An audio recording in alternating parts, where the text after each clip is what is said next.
প্রিয় দর্শক, আসসালামু আলাইকুম। আজকে আপনাদের সামনে আলোচনা করব সত্যের মহিমা নিয়ে। আজকে গোটা সমাজ ব্যবস্থা মিথ্যায় জর্জরিত হয়ে পড়েছে। সত্য কথা আর সত্যবাদী মানুষের অভাব দিন দিন বেড়েই চলছে। মানুষ চলতে ফিরতে, উঠতে বসতে সামান্য তুচ্ছ বিষয়েও অবলীলায় মিথ্যা বলে যাচ্ছে। কখনো ব্যক্তিত্ব তুলে ধরার জন্য, কখনো আমিত্ব প্রকাশ করার জন্য, কখনো পাণ্ডিত্য জাহির করার জন্য, কখনো বরত্ব প্রকাশ করার জন্য, কখনো হীন উদ্দেশ্যে চরিতার্থ করার উদ্দেশ্যে, কখনো বা অহেতুক হাসি তামাশার মাঝে কৌতুক করে, রসিকতা করে নির্দ্বিধায় মিথ্যে বলে যাচ্ছে। এক কথায় মিথ্যে বলা আজ মানুষের স্বভাবে পরিণত হয়েছে। এক উচ্চতর গবেষণায় দেখা গেছে, শতকরা 60 ভাগ মানুষ কথা বলার সময় প্রতি 10 মিনিটে অন্তত একটি মিথ্যে কথা বলে। আর আজ আমাদের যে অধপতন, যে সামাজিক অবক্ষয়ের বিভিন্ন কারণের মধ্যে এটাও একটা অন্যতম কারণ যে মানুষ সত্য পরিহার করেছে।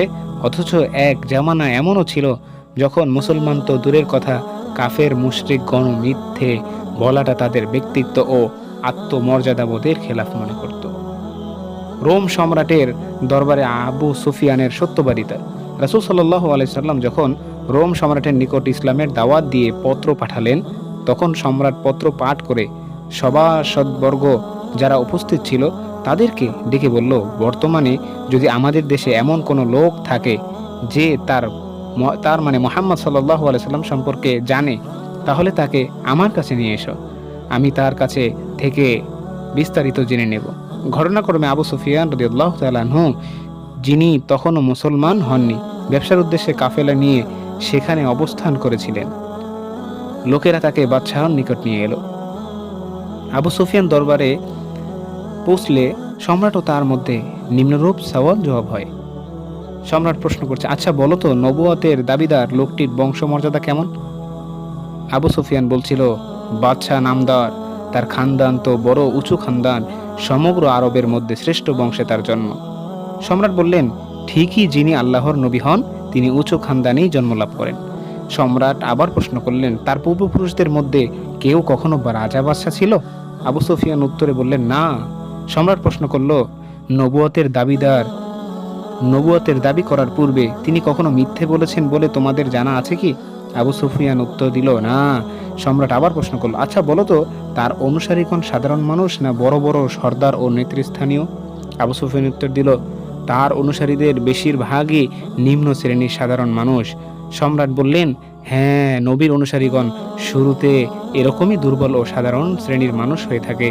সম্রাট প্রশ্ন করল, বলো তো, তোমাদের সাথে তার যুদ্ধ হলে ফলাফল কি রূপ হয়? আবু সুফিয়ান উত্তর বলল, কখনো তিনি বিজয়ী হন আর কখনো আমরা জয়লাভ করি। তখন পর্যন্ত কেবল বদর ও উহুদ যুদ্ধ হয়েছিল, যার ফলাফল এরূপই। সম্রাট বললেন, বিষয়টা এমনই হয়ে থাকে।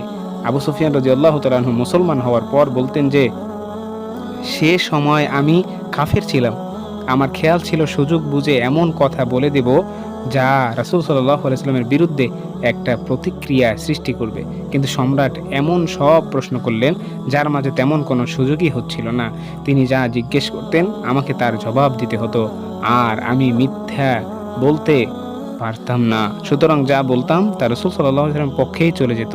এ হচ্ছে জাহিলি যুগে একজন কাফের নেতার বক্তব্য তার প্রতিপক্ষের ব্যাপারে। কাফের বেদিন হওয়া সত্ত্বেও মিথ্যা বলাটা তিনি তার নিজের জন্য সমীচীন মনে করেন। একে তিনি তার ব্যক্তিত্ব ও আত্মমর্যাদাবোধের খেলাফ মনে করেছেন।